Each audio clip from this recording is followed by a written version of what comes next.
कार्तिक महात्म अध्याय 9। इधर वृंदा ने स्वप्न देखा कि उसका पति सारे शरीर में तेल लगाकर नंगा शरीर भैंस पर सवार होकर दक्षिण दिशा की ओर प्रेतों के साथ जा रहा है। यह स्वप्न देखा उसे बड़ी चिंता हुई और अटारी तथा गौशाला कहीं भी विश्राम नहीं मिला।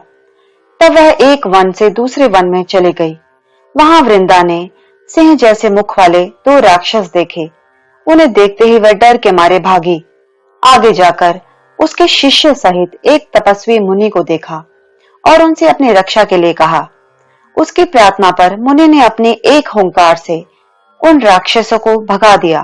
तत्पश्चात वृंदा ने मुनि से विनय पूर्वक कहा कि महाराज, मेरे पति जालंधर तथा शिवजी में घोर युद्ध हो रहा है। उसमें किसकी विजय होगी, कृपा करके बताइए, क्योंकि आप सर्वज्ञ हैं। यह सुनकर मुनि ने ऊपर को देखा। उसी समय दो बंदरों ने आकर मुनि को प्रणाम किया और मुनि के संकेत पर वे दोनों बंदर वहां से चले गए।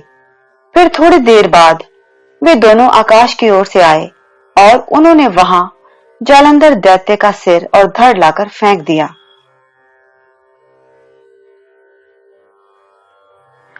वृंदा अपने पति के मृत शरीर को देखकर बहुत दुखी हुई और रोने लगी। तत्पश्चात मूर्छित होकर पृथ्वी पर गिर पड़ी। मुनि ने अपने कमंडलू से उस पर जल छिड़का तो उसे चैतन्यता आई। तब वह पुनः विलाप करती हुई मुनि से बोली कि महाराज, जिसने देव, गंधर्व और विष्णु सहित तीनों लोकों को जीत लिया, वह शिव के हाथ से कैसे मारा गया? हे मुने, आप बड़े सामर्थ्यवान हैं, किसी प्रकार मेरे पति को फिर जीवित कर दीजिए। तब मुनि कहने लगे कि शिवजी के हाथ से मरे हुए को कौन जीवित कर सकता है, परंतु फिर भी तुम पर कृपा करके हम उसको जीवित कर देते हैं। ऐसा कहकर मुनि अंतर्ध्यान हो गए और जालंधर जीवित होकर वृंदा के साथ प्रेम लाभ करता हुआ आलिंगन वृद्ध हो गया। वृंदा भी अपने पति के वेश में विष्णु के साथ उस वन में रमन करती रही, परंतु एक दिन मैथुन के पश्चात अपने पति के वेश में विष्णु को देखकर वह अत्यंत क्रोधित हुई और श्राप देती हुई बोली कि तुमने मेरा पतिव्रत धर्म नष्ट किया है, इसलिए मैं तुमको श्राप देती हूँ। निश्चय ही वह कपट मुनि तुम ही थे और तुमने जो दो राक्षस कपट के बनाए थे, वही कालांतर में तुम्हारी स्त्री का हरण करेंगे। और जो तुम्हारा शिष्य था, वह बंदर रूप धारण कर तुम्हारी सहायता करेगा। फिर कहा कि तुम शिला यानी पत्थर हो जाओ। नारद जी कहने लगे कि हे राजा पृथु, भगवान कृष्णा ने देवताओं तथा अपने भक्तों के कार्य के लिए पतिव्रता वृंदा का यद्यपि शील हर लिया, परंतु वे मन ही मन अत्यंत दुखी हुए और बोले कि हे वृंदे, मैंने तुम्हारे श्राप को ग्रहण किया, अतः मैं अवश्य शिला रूप में हो जाऊंगा, परंतु तुम भी वृक्ष रूप होकर मुझको मिलोगी। उसी समय वृंदा अपने पति के चरणों का ध्यान करके विष्णु के मना करने पर भी अग्नि में प्रवेश कर गई। नारद जी कहते हैं कि हे राजा पृथु, इधर शिवजी बड़े भयंकर वेग से राक्षसों को मारने लगे। शिवजी की इस तीक्ष्ण बाण वर्षा के आगे शुंभ और निशुंभ भी न ठहर सके और वह युद्ध से भाग खड़े हुए। तब शिवजी ने उनको श्राप दिया, क्योंकि तुम युद्ध क्षेत्र से भाग गए हो, इसीलिए पार्वती के हाथ से मारे जाओगे। उधर जिस समय वृंदा का पतिव्रत धर्म नष्ट हुआ, तभी जालंधर का बल समाप्त हो गया। ठीक इसी समय विष्णु ने अपना सुदर्शन चक्र अपने तेज सहित शिव को दिया।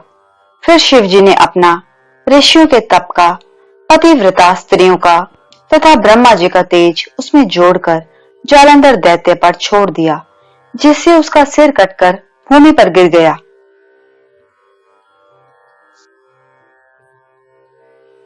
सिर और धड़ अलग होते ही जालंधर का तेज उसके शरीर से निकल श्री शिवजी में तथा वृंदा का तेज श्री पार्वती जी में समा गया। उधर विष्णु वृंदा की चिता में लौटने लगे।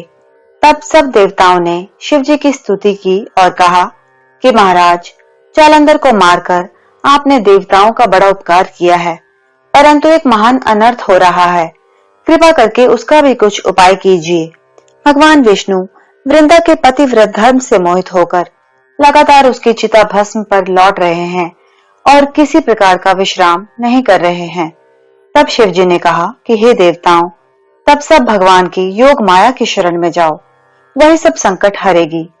तब सब देवता योग माया की शरण में जाकर उनकी स्तुति करते हुए बोले, तुम्हारी माया को ब्रह्मादिक देवता भी नहीं जानते हैं। उस देवी को हमारा नमस्कार है जिसके भक्त गण अनादर तथा मोह को प्राप्त नहीं होते। ऐसी मूल प्रकृति को हमारा नमस्कार है। उस समय देवताओं ने एक तेज देखा और आकाशवाणी सुनी कि गौरी, लक्ष्मी और सरस्वती रजोगुण, सतोगुण और तमोगुण रूप में मैं ही हूं। वही तीनों तुम्हारा कार्य सिद्ध करेंगी। उन देवियों की तुम आराधना करो। फिर उन तीनों देवियों ने प्रकट होकर 3 बीज दिए और कहा कि इन तीनों बीजों को जहां पर विष्णु हैं जाकर बो दो और अपना कार्य सिद्ध करो। देवताओं ने तीनों बीज ले जाकर जहां पर वृंदा की चिता पर भगवान विष्णु लौट रहे थे जाकर बो दिए। उन तीनों बीजों से 3 वृक्ष उत्पन्न हुए। रजोगुण सरस्वती से आंवला, तमोगुण गौरी से तुलसी और सतोगुण लक्ष्मी से मालती हुई। श्री लक्ष्मी जी ने अपना बीज ईर्ष्या युक्त होकर दिया था, इसीलिए मालती भगवान पूजा में निंदित तथा आंवला और तुलसी भगवान को अति प्रिय हुए। इस प्रकार वृंदा ने वृक्ष रूप होकर भगवान शालिग्राम से संयोग किया।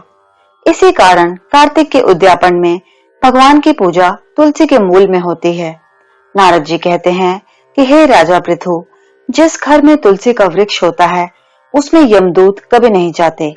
इसीलिए जो तुलसी का वृक्ष घर में लगाते हैं वे यमपुरी नहीं देखते। नर्मदा तथा गंगा का जल और तुलसी का पूजन, यह तीनों कार्य बराबर है। जो मनुष्य तुलसी तथा आंवले की छाया में अपने पितरों का श्राद्ध करता है उसके पितृ मोक्ष को प्राप्त हो जाते हैं। नारद जी कहते हैं कि हे राजा पृथु, तुलसी और आंवले का महात्म्य ब्रह्मा जी भी कहने में असमर्थ हैं। जो कोई इस कथा को पढ़ता अथवा सुनता है वह भी मोक्ष को प्राप्त हो जाता है।